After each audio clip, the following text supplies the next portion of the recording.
এই যে বাস স্টপেজের জন্য নির্দিষ্ট স্থানে গাড়ি আসতে পারে না, যাইতে পারে না, আমি আপনাদের কাছে সবিনয় অনুরোধ করি আপনারা এই জিনিসটার উপর গুরুত্ব দিন। আমাদের চালকদের দোষ আছে এবং অভ্যাস আছে এবং এটা বাস্তবতা যে যেখানে হাত দেখায় সেখানে যাত্রী উঠানো হয়। আবারও সেটা বলছি যে বাস স্টপেজটা করে দিলেই হবে না, ওইটাকে ক্লিয়ার রাখার জন্য ট্রাফিক বিভাগকে দায়িত্ব দিতে হবে।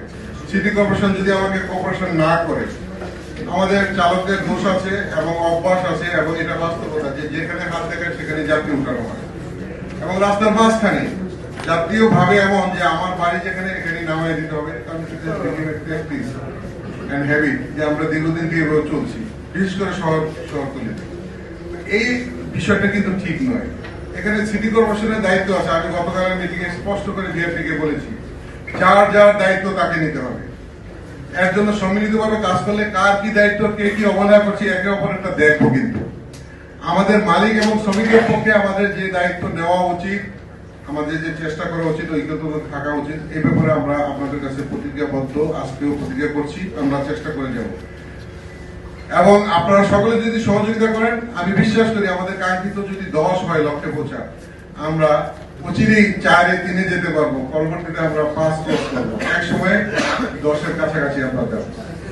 সিটি কর্পোরেশন যদি আমাকে বাস স্টপেজ নির্ণয় করে না দেয়, আমি বলেছি যে শহরতলিতে কোথায় বাস দাঁড়াবে আপনাকে নির্ণয় করে দিতে হবে। কারণ আমি সিটি কর্পোরেশনের ট্যাক্স দিই, রোড ট্যাক্স দিই, মানুষ দেয়, সকলেই আমরা ট্যাক্স দিই। ফুটপাতটা মানুষকে চলার জন্য পরিষ্কার রাখতে হবে। হকার কোথায় যাবে, আমি কি হবে এটা আমারও হেডেক না। কারণ হকারকে আপনারা নির্দিষ্টকরণ করে দেন, জায়গা করে দেন, আমরা ওখানে গিয়ে হকার মার্কেট থেকে কেনাকাটা করবো। পৃথিবীর অনেক দেশে আছে, আমার দেশে হবে না কেন? এমন জায়গা আছে, সেগুলি তো বেদখল হয়ে আছে রাজনৈতিক ভাবে। আমি প্রভাবশালী, আমি এক দল করি, আমি দখল করে আছি। তো সেগুলি আপনারা দেন না কেন? করে দিতে হবে। আমি কালকে বলেছি, আবারও সেটা বলছি যে বাস স্টপেজটা করে দিলেই হবে না, ওইটাকে ক্লিয়ার রাখার জন্য ট্রাফিক বিভাগকে দায়িত্ব দিতে হবে। সিটি কর্পোরেশন যে তুমি এটা পরিষ্কার রাখো, তাহলে আমরা কোনটা পাবো যে এই রুটে কতগুলি গাড়ি কত পার মিনিটে এখান দিয়ে পাস হয়। এটা পরিশোধন করে আপনাদের সকলের সহযোগিতা নিয়ে বা আমরা এক্সপার্ট দিয়ে ওই অনুযায়ী আমাদের এখানে যাত্রীরা উঠা নেওয়ার জন্য কত সময় এই বাসটা স্টপ করা উচিত, কয়টা বাস আসে মিনিটে, কয়টা বাস থাকে, আমরা সেটাকে কিন্তু নিয়ন্ত্রণ করতে পারবো।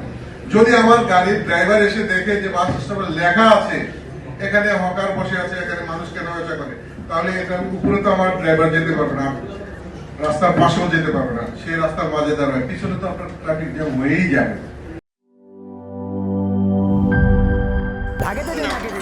বলছিলাম না সস্তা 3 অবস্থা, এবার বুঝে ফেলো। ভালো টিউবওয়েল যে কেন না, এবার বোঝো মজা। আগেই কইছিলাম দেশেরা আরএফএল টিউবওয়েল নাও। এবার আর ভুল নাই, আরএফএল ছাড়া উপায় নাই। অল্প চাপে বেশি পানির জন্য আরএফএল।